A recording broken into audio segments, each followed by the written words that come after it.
বাংলা ও বলিউডের মিউজিক ইন্ডাস্ট্রির অতি পরিচিত মুখ মোনালি ঠাকুর বেশ কয়েকদিন আগে বেনারসের কনসার্ট ছেড়ে বেরিয়ে যান ভারতের এই জনপ্রিয় সঙ্গীত শিল্পী। অভিযোগ তোলেন আয়োজকদের অব্যবস্থাপনা নিয়ে। সেই বিতর্কের রেশ না যেতেই সম্প্রতি নিজের শহর কলকাতায় পারফর্ম করেছেন গায়িকা। কিন্তু বিতর্ক যে তার পিছু ছাড়ছে না।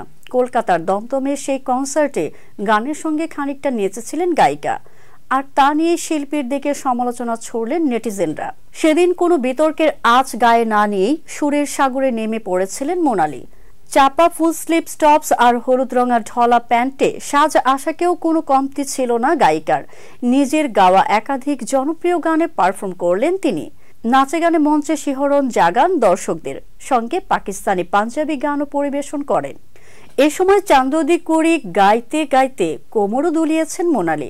গিটারের ঝংকার উঠতেও মোনালির শরীরে হিল্লোল উপভোগ করেন দর্শকেরা।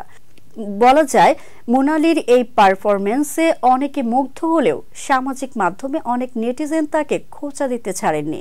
সেই কনসার্টের একটি ছড়িয়ে পড়া ভিডিওতে নেটিজেনরা নানান ধরনের সমালোচনা করেন। অনেকের মতে নাচের পাশাপাশি একটু গানের দিকেও নজর দেওয়া উচিত মোনালির। একজন তো মন্তব্য করেই বসেন, আজকাল সবাই বিয়ন্সে শাকিরা হওয়ার চেষ্টা করছে। 2015 সালে মোহমোহকে ধাগে গানের জন্য শ্রেষ্ঠ নারী প্লেব্যাক গায়িকা হিসেবে জাতীয় চলচ্চিত্র পুরস্কার পান মোনালি। এছাড়াও সাওয়ার গানের জন্য শ্রেষ্ঠ নারী প্লেব্যাক গায়িকার হিসেবে ফিল্মফেয়ার পুরস্কার পান। তার সুর দিয়ে শ্রোতাদের মুগ্ধ করেন এই বাঙালি কন্যা।